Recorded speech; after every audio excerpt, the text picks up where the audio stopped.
5 minutes de français avec Pierre.com.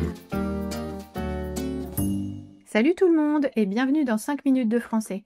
Aujourd'hui, je suis avec Sébastien. Salut Sébastien. Salut Émilie. Salut tout le monde, ça va bien? Très bien, merci. Et toi? Super, merci. Alors aujourd'hui, on va parler d'un sujet qui intrigue beaucoup de monde.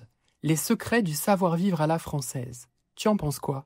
Oh, ça m'inspire des assiettes en or, des verres en cristal et beaucoup de stress. Tu exagères, on est en 2025, Émilie, voyons.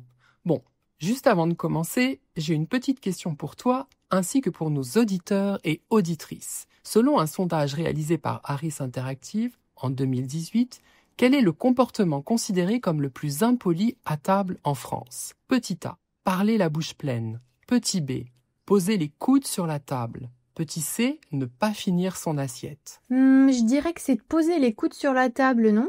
Mes parents m'engueulaient tout le temps quand je faisais ça. On en reparle à la fin de l'épisode. Alors, c'est quoi réellement le savoir-vivre à la française? Pour moi, c'est juste un ensemble de règles et de comportements dont le but est de montrer du respect et de la courtoisie envers les autres. C'est très lié à notre culture et à notre histoire. Oui, et ça se voit dans plein de situations, au restaurant, au travail, dans la rue.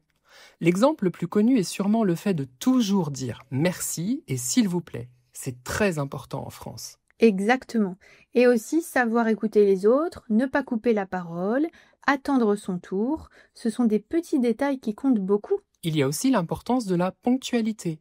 Arriver en retard, c'est souvent mal vu ici, surtout dans un cadre professionnel. Oui, mais il y a de petites exceptions. Par exemple, dans certaines régions ou lors de réunions informelles, être en retard de quelques minutes peut être toléré. Ah oui, c'est vrai. Et puis, on ne peut pas parler du savoir-vivre sans évoquer le repas. Le déjeuner ou le dîner, c'est un moment important de partage. Tout à fait. Il faut respecter certaines règles, comme ne pas commencer à manger avant que tout le monde soit servi, ou ne pas poser les coudes sur la table. Sans oublier le fameux « bon appétit » qu'il ne faut pas oublier à chaque repas. C'est une tradition. Oui, et la conversation est aussi importante pendant le repas. C'est un moment pour discuter calmement, éviter les sujets trop sensibles ou politiques, ou pas. Ah oui, c'est vrai qu'on aime bien parler politique. Parfois, le savoir-vivre passe aussi par le langage corporel. Un sourire, un regard, un petit geste. Ça peut montrer beaucoup de choses. C'est vrai. Et les Français sont souvent perçus comme un peu formels au début, mais ils sont chaleureux quand on les connaît mieux et qu'on apprend à faire attention à ces petites règles du quotidien. Tu as raison. Le savoir-vivre, c'est aussi savoir s'adapter aux situations et aux personnes. Ce n'est pas une règle rigide, mais un art de vivre que l'on a vraiment intégré à notre culture au fil du temps. Alors, on revient à la question du début ? Allez, je t'avais demandé quel était le comportement considéré comme le plus impoli à table en France, et tu m'avais répondu « poser ses coudes sur la table, je crois ». C'est ça. C'est la bonne réponse ? Suspense. Eh bien non.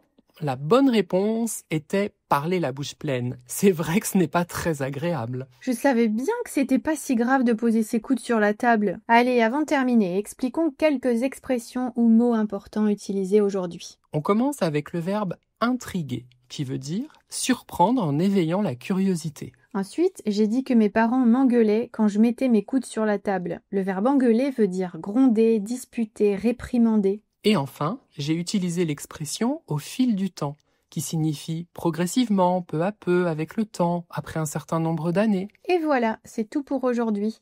Et vous, quels gestes de politesse sont vraiment importants dans votre pays? Dites-le nous dans les commentaires. Et comme toujours, n'oubliez pas la fiche PDF avec la transcription et le vocabulaire. Vous la trouverez dans la description sous cette vidéo ou sur notre site françaisavecpierre.com. À très bientôt. Salut tout le monde! 5 minutes de français avec Pierre.com.